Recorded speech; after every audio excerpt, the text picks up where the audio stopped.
Right, so I'm gonna be making this video to talk about my thoughts on the Russell Wilson situation. So, obviously, it has not been very good lately. Russell Wilson has not happy, doesn't seem to be very happy with the Seahawks, and the Seahawks are not happy with the way he's handled this. And Wilson's listed out 4 teams that he'd be willing to go to.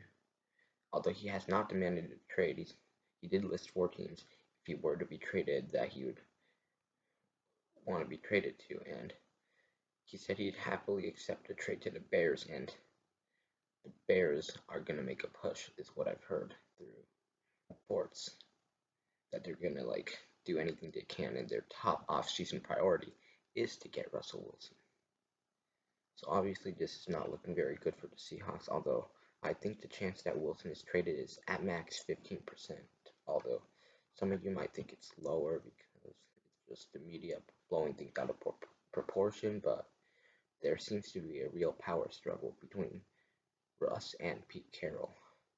Pete Carroll wants to do things his way, he wants to run the football. Russell Wilson wants to air it out.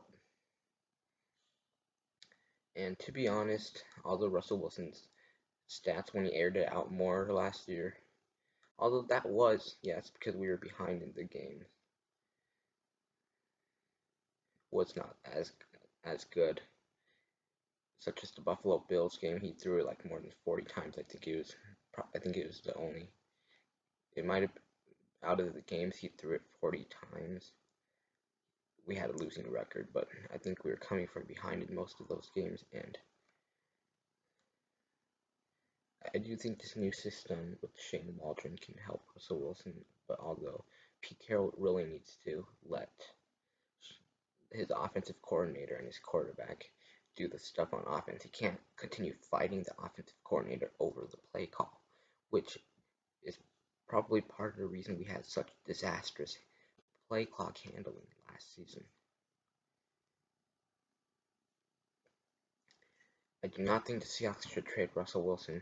They should not answer phone calls unless they're able to get the Texans involved in a 3-team trade, or so the Seahawks can get Deshaun Watson, and they'll send Russell Wilson to a team, and that team will send picks to the Texans and whatever the Texans want.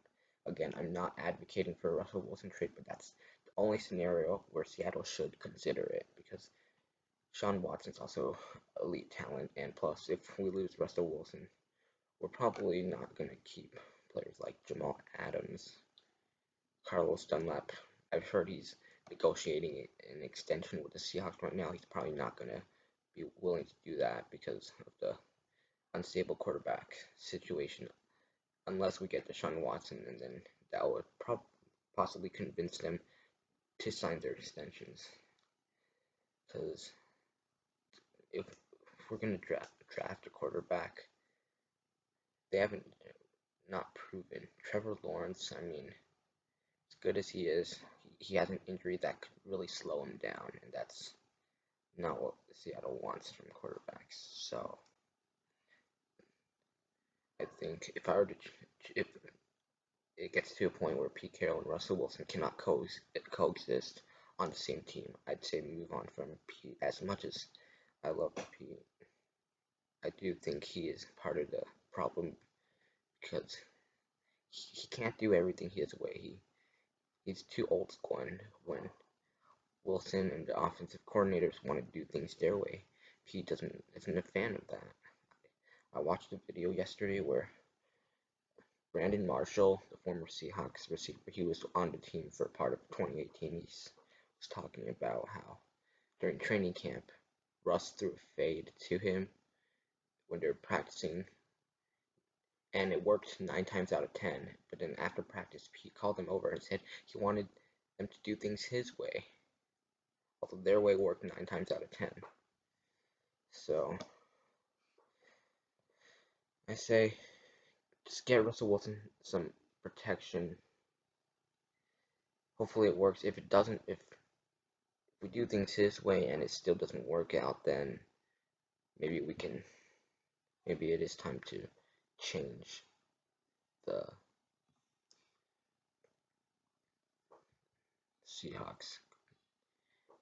Maybe it would be time to make some changes if what Wilson wants doesn't work out. I'd say sign offensive line, give him the protection he's desired for once, and see how good he can be in with protection.